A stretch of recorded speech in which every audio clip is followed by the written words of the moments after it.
Assalamualaikum warahmatullahi wabarakatuh. Salam bahagia untuk kita semua. Perkenalkan, saya Ananingsih selaku dosen Politeknik Agni Surakarta dengan nomor NIDN 0619068202. Dalam kesempatan kali ini, izinkan saya membuat video sebagai syarat sertifikasi dosen pada tahun 2025, yaitu pernyataan diri dosen dalam unjuk kerja Tridharma Perguruan Tinggi PDD UK TPT, khususnya pada aspek bidang pengajaran. Saya akan memulai informasi umum tentang mata kuliah yang saya ampu, yaitu rangkaian listrik 1 yang merupakan mata kuliah wajib bagi mahasiswa rumpun studi mekatronika di semester 2 atau pada tingkat 1 dengan bobot sebesar 2 SKS. Mata kuliah ini mempelajari tentang besaran listrik, sumber tegangan, sumber arus, hukum Ohm, hukum Kirchhoff 1, hukum Kirchhoff 2, hubungan seri dan pembagi tegangan. Ada total 16 pertemuan dengan rincian 14 kali pertemuan tatap muka, 1 kali pertemuan ujian tengah semester, dan 1 kali pertemuan ujian akhir semester. Kemudian bahasa yang saya gunakan dalam proses pengajaran yaitu bahasa Indonesia. Kemudian metode pembelajaran yang saya gunakan yaitu metode DII, yaitu Delivery, Interaction, dan Assessment. Untuk delivery, yaitu atau penyampaian materi, saya menggunakan tatap muka langsung dan mencoba mempraktikkan atau mensimulasikan secara langsung dengan media presentasi, video maupun alat simulasi. Kemudian untuk interaksi, dosen dan mahasiswa saling berinteraksi untuk memperdalam pemahaman terkait materi. Bentuk interaksinya ini mencakup diskusi kelas, kemudian mahasiswa diajak untuk memahami dan menyelesaikan soal-soal yang ada, kemudian tanya jawab, mahasiswa diberi ruang untuk mengajukan pertanyaan, menanggapi soal, atau menyampaikan argumen teknis. Kemudian yang ketiga yaitu simulasi. Kita mahasiswa melakukan eksperimen dengan simulasi ke dalam rangkaian secara langsung. Kemudian untuk asesmen atau penilaian, yang itu merupakan proses evaluasi untuk mengetahui sejauh mana capaian pembelajaran mahasiswa dalam kuliah rangkaian listrik.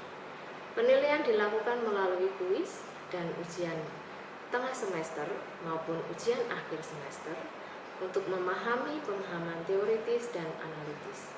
Kemudian akan ada tugas individu, kelompok studi kasus, atau adanya analisis rangkaian yang kompleks. Penilaian juga terdiri dari sikap atau soft skill siswa untuk mempunyai antusias dalam proses pembelajaran di dalam rangkaian listrik.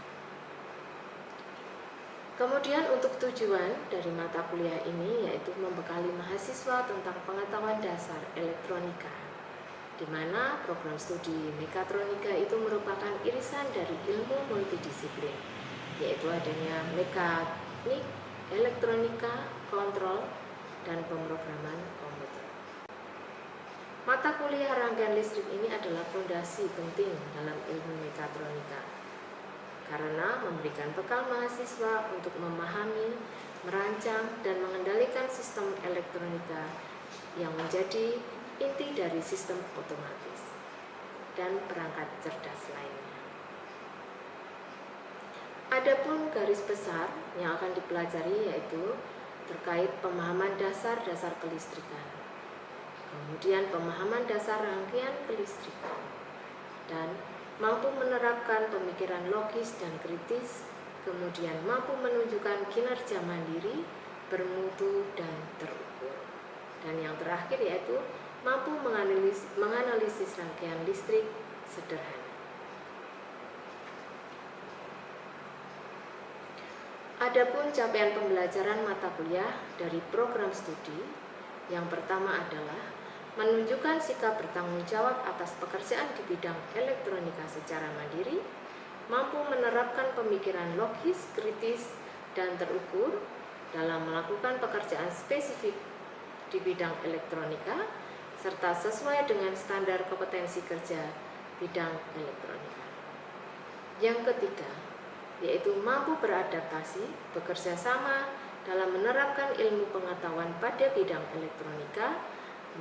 Yang keempat, menguasai secara umum prinsip teori, metode, dan teknik pengujian kinerja komponen dan rangkaian listrik.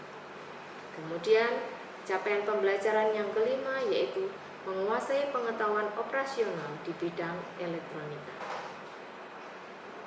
Dan yang keenam yaitu menguasai pengetahuan faktual dan metode aplikasi referensi teknik, kode, dan standar nasional dan internasional dalam melakukan pekerjaan di bidang elektronika.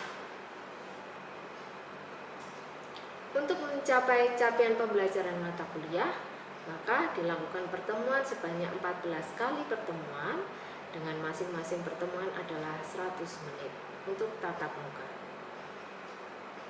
Selanjutnya, untuk memudahkan proses delivery ke mahasiswa, saya memetakan ke beberapa pertemuan, yaitu yang pertama, pertemuan pertama yaitu terkait tujuan mata kuliah dari rangkaian listrik. Ini dilakukan di pertemuan ke-1.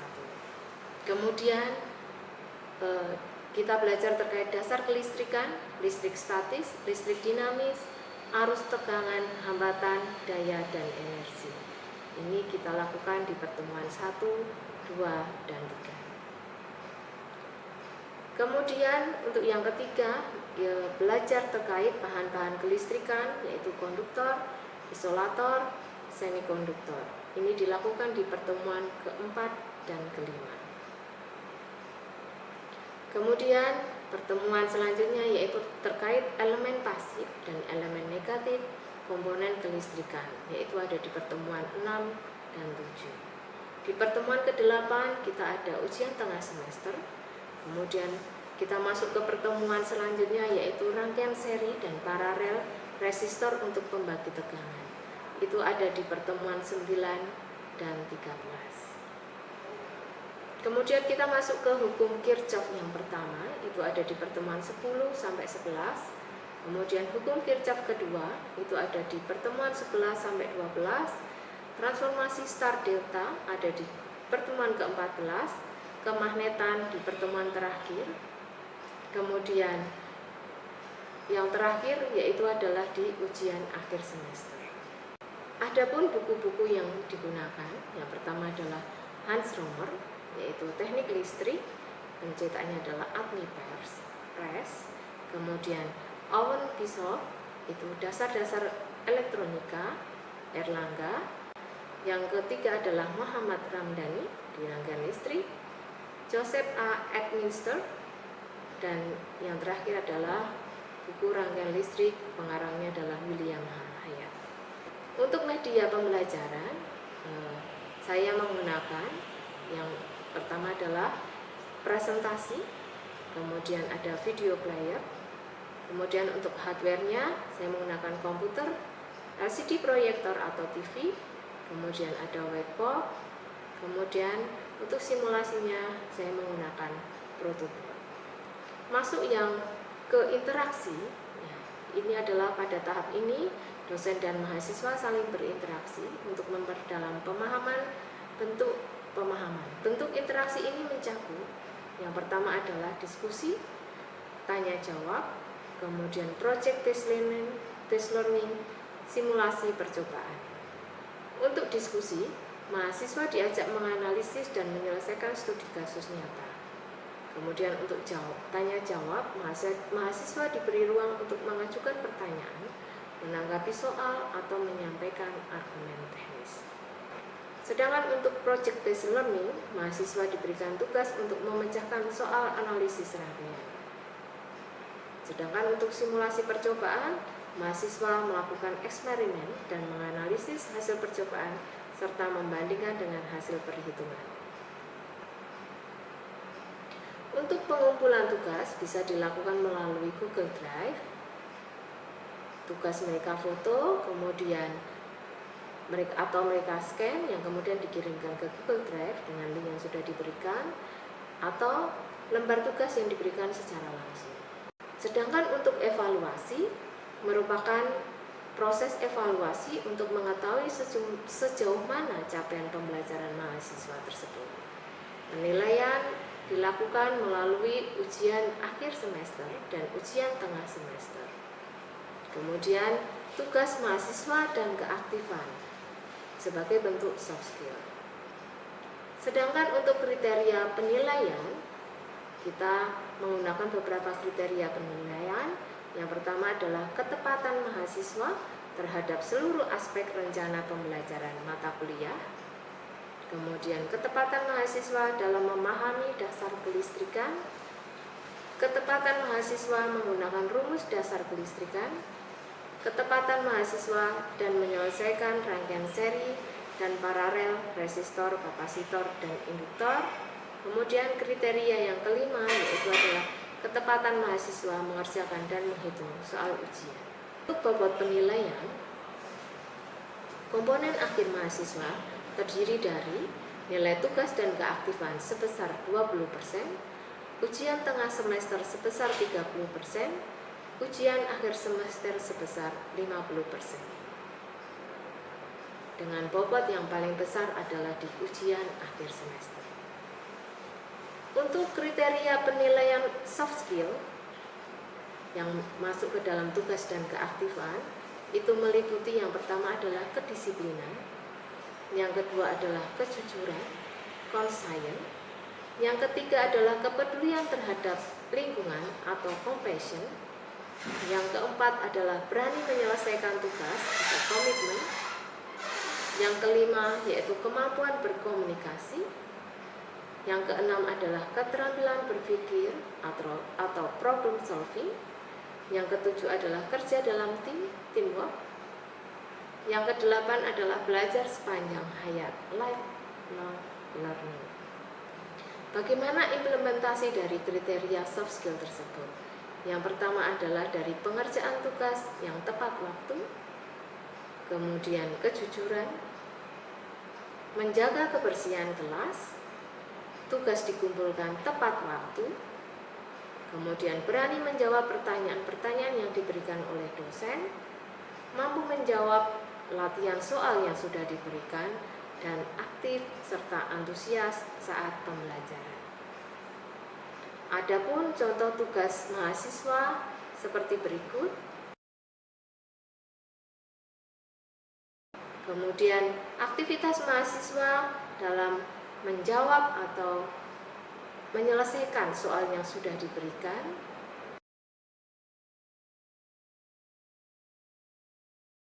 Kemudian hasil tugas mahasiswa yang dikumpulkan melalui link Google Drive adalah sebagai berikut.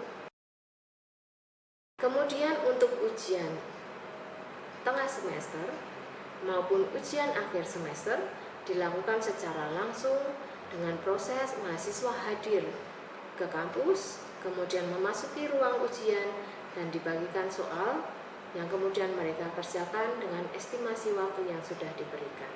Penilaian yang saya gunakan untuk melihat kemampuan mereka secara teoritis yaitu contoh soal ujian sebagai berikut. Kemudian nilai saya rekap dan saya upload ke dalam sebuah sistem informasi akademik di Politeknik Admi, SIA Admi, dengan tool pendukung proses pembelajaran melalui link atau laman SIA Politeknik Admi Surakarta. Sebagai bentuk pelaporan hasil pengajaran yang sudah saya ampu, yang kemudian disinkronisasikan ke bagian administrasi akademik, yang kemudian disampaikan atau dilaporkan ke dalam feeder dikti. Kemudian untuk laman sistem akademik yang saya gunakan selama semester ini menggunakan plafon resmi kampus yang memuat berbagai informasi akademik, termasuk presensi kehadiran mahasiswa, kemudian nilai tugas, nilai tengah semester, nilai akhir semester yang dapat diakses di dalam link tersebut. Kemudian ini adalah bentuk dari gambar laman. Di situ ada banyak tools yang terlihat untuk bagaimana kita bisa menginputkan presensi maupun nilai. Melalui laman ini dilakukan proses presensi kuliah setiap hari yang bisa diakses oleh dosen serta bagian administrasi akademik atau AA yang kemudian mahasiswa dapat merespon dalam bentuk presensi. Ini adalah contoh presensi yang ada di dalam SIAP. Serta hasil nilai mahasiswa dapat diinput di laman ini sehingga mahasiswa dapat langsung melihat hasil nilai mata kuliah secara langsung.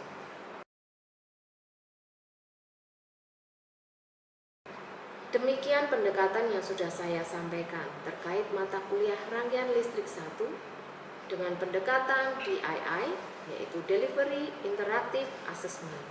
Setelah ini saya akan menampilkan proses pembelajaran yang ada di kelas. Selamat menyaksikan. Selamat pagi. Pagi. Sebelum kita perkuliahan hari ini, mungkin salah satu bisa pimpin doa.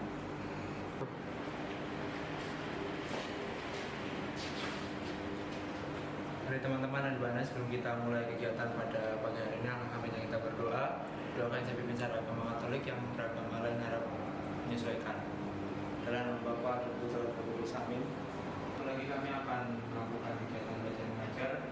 Kiranya kau memberkati dari awal hingga akhir nanti setiap dari mengajar. Santo Mikael. Selamat pagi. Hari ini saya akan memberikan pelajaran terkait rangkaian listrik 1 yang menjadi mata pelajaran dasar kalian di semester 2. Sebelum memulai perkuliahan, nanti silahkan kalian presensi di SIA, ya. Silahkan kalian presensi, saya kasih waktu sekitar sambil kalian presensi, mungkin saya akan mereview pertemuan terakhir terkait rangkaian listrik. Jadi ini adalah pertemuan kedua dan saya akan mereview pertemuan pertama waktu kita perkenalan terkait capaian pembelajaran yang ada di mata kuliah rangkaian listrik.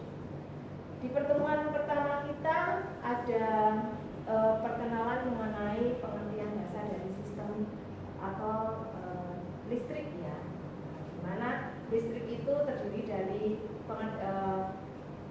perpindahan atom, ya, ada susunan atom yang ada di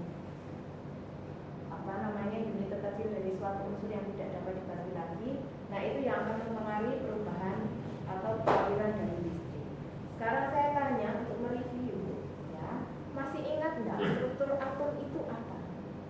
Mungkin ada yang bisa menjawab. Saya Mbak, jadi di dalam atom itu tersusun dari proton, neutron, sama elektron. Oke, terima kasih ya Pak ya. Ya benar, struktur atom tadi dari strukturnya ada neutron, proton, sama elektron, gitu ya. Nah, kemudian elektrik atau listrik, ya, elektron dan sebagainya itu sebenarnya dari bahasa Yunani, ya. Maksudnya adalah listrik itu adalah suatu energi yang terjadi karena adanya elektron yang bergerak. Nah, ini adalah contoh pergerakan dari sebuah elektron. Ya. Kalau pergerakannya arusnya dari positif ke negatif, maka itu akan dikatakan sebagai arus listrik. Namun untuk kebalikannya, ya, dia bergerak dari negatif ke positif, maka akan disebut dengan arus. Untuk muatan listrik, ya, muatan listrik itu adalah, ya, satuannya adalah coulomb, kemudian simbolnya adalah I, dia adalah diambil dari nama Charles Augustin de Coulomb, ya. Dia itu adalah muatan listrik yang memiliki sifat dasar sebagai berikut. Ini ada beberapa sifatnya, ya. Benda akan memiliki muatan listrik sejenis akan saling tolak menolak, kemudian listrik tidak sejenis akan saling menarik. Nilainya dalam satu muatan elektron itu adalah, ya, 1,602 kali 10⁻⁻⁹. Jadi satu kolom itu ada nilainya adalah 6,24 kali 10 pangkat 18 elektron. Nah, sekarang kita masuk ke materi yang untuk hari ini ya. Materi hari ini saya akan melanjutkan dari materi yang kemarin ya, terkait apa itu arus, tegangan dan sebagainya. Di sini dikatakan ada listrik statis dan listrik dinamis ya. Listrik dinamis itu apa sih? Perpindahan elektron secara kontinu. Kalau listrik statis itu munculnya elektron itu hanya sementara. Kemudian kalau listrik dinamis dia merupakan aliran elektron sepanjang konduktor, kemudian dia dapat diukur dengan alat ukur. Tapi kalau statis itu hanya penumpukan elektron pada permukaannya. Kemudian untuk listrik statis dia susah diukur. Tetapi di antara dua ini mempunyai memiliki kesamaan ya, sama-sama memiliki muatan dan merupakan sumber energi. Itu terkait listrik statis dan dinamis. Mbak mau tanya, kalau perbedaan antara listrik statis sama dinamis itu apa dalam kehidupan sehari-hari? Saya akan menerangkan ya contoh aplikasinya atau apa sih contoh realnya statis sama dinamis. Kalau untuk listrik dinamis itu contohnya adalah rangkaian ya, sebuah rangkaian listrik karena dia merupakan aliran perpindahan elektron yang secara kontinu, jadi dia akan berputar terus melakukan perpindahan ya, elektronnya akan berpindah. Tetapi kalau listrik statis itu dia munculnya elektron hanya sementara, mungkin di ujung-ujungnya saja. Nah, kalau contohnya listrik dinamis yaitu adalah sebuah rangkaian listrik ya, yang dia mengalir sehingga bisa menghasilkan atau menggunakan sumber komponen elektronika. Tetapi kalau listrik statis contohnya adalah ketika kita menggosokkan penggaris, kemudian penggaris itu diberi balon atau kertas sehingga akan menarik balon itu dan akan muncul semacam energinya, tapi itu bersifat sementara ya. Itu untuk contoh aplikasi. Cukup ya. Saya lanjut. Kemudian nah ini yang akan kita pelajari terkait apa itu arus listrik. Nah, arus listrik itu adalah simbolnya I, satuannya adalah ampere ya. Berasal dari kata Prancis intensif, dia perubahan kecepatan muatan terhadap waktu atau muatan yang mengalir dalam satuan waktu. Rumusnya adalah ya, arus itu dibanding dengan muatan adalah muatan listrik tadi, muatan elektron tadi ya. I sama dengan I dibagi T. Satuannya adalah arus. Di mana tadi muatan elektron adalah muatan elektron adalah 1,602 kali 10 pangkat min 19 dikali dengan waktu saat dia mengalir. Ini adalah rumus untuk arus listrik. Nah, untuk arus sendiri ya, ada macam-macam arus. Itu ada arus searah, kemudian arus bolak-balik. Arus searah biasanya dikatakan dengan DC, dengan direct current. Dia mempunyai nilai polaritas yang tetap, konstan terhadap satuan waktu. Jadi untuk gelombangnya polaritasnya tetap karena dia berjalan secara lurus elektronnya, maka garisnya akan bentuknya lurus sinyalnya. Kemudian kalau AC atau bolak-balik, nilai polaritasnya itu berubah terhadap satuan waktu. Jadi nanti bentuk gelombangnya adalah sinus ya. Karena elektronnya bolak-balik ya, dia maju kemudian balik lagi sehingga membentuk sinyal gelombang bentuknya sinus. Untuk perbedaan gelombangnya ini adalah ini ya, arus DC dan arus DC. Nah, ini pembedanya, ini pembeda yang lebih jelas lagi terkait apa sih bedanya arus DC dan arus AC. Ya. Untuk arus DC dari polaritasnya dan arah arusnya sudah berbeda ya. Polaritas untuk DC itu dia tetap, sedangkan arus bolak-balik AC itu berubah. Kemudian sumber pembangkitnya. Nah, untuk membangkitkan gelombang atau gelombang DC atau arus DC itu biasanya menggunakan baterai. Ini contohnya ya, yang untuk membangkitkan power supply, aki, elemen volta, solar cell dan sebagainya. Itu akan membangkitkan gelombang DC ya, atau arus DC. Nah, untuk membangkitkan gelombang AC, nah, sinyal AC, maka contohnya adalah alternator. Alternator itu dan generator.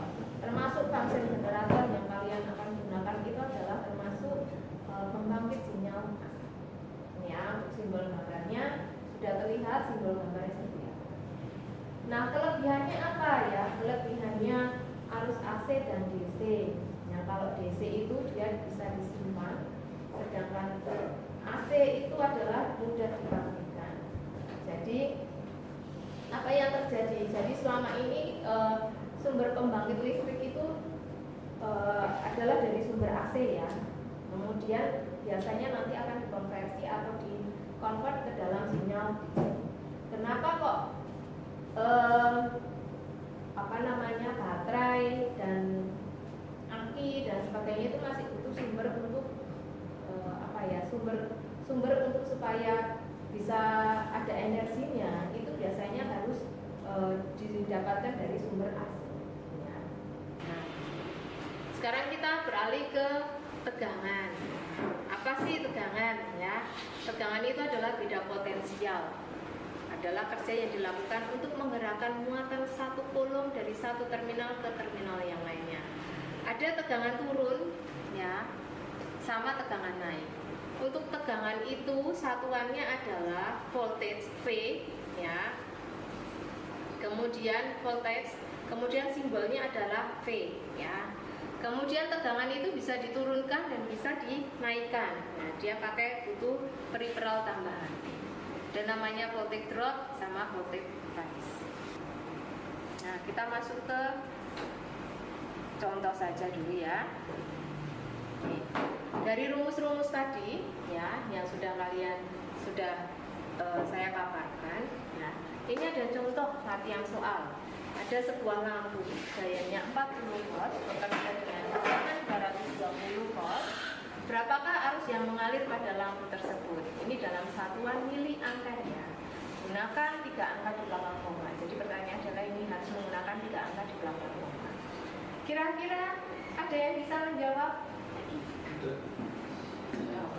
Silakan main.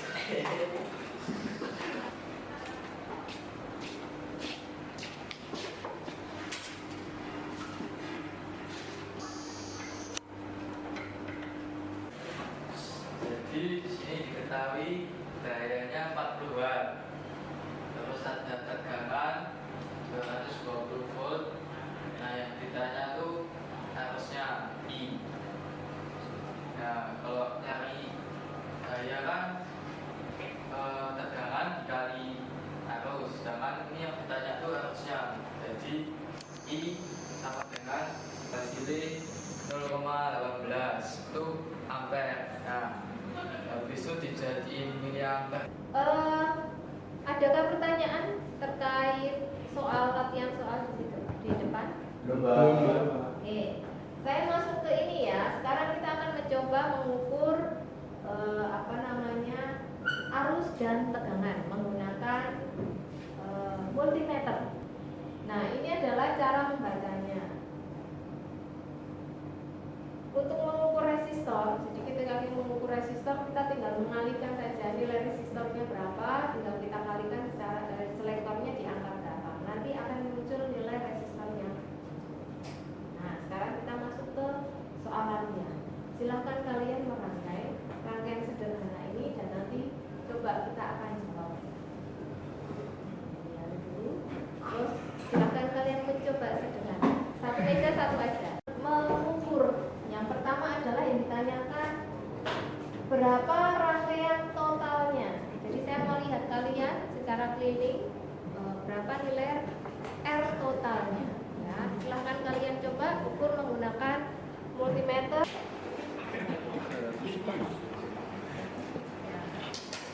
Ya, sudah ya. Nah, untuk membangkitkan gelombang AC, nah, sinyal AC, maka contoh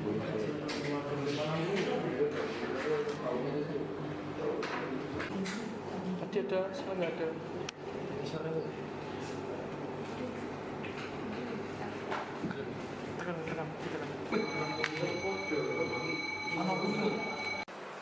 Demikian unjuk kerja Tridharma Perguruan Tinggi PDD UK TPT saya. Terima kasih.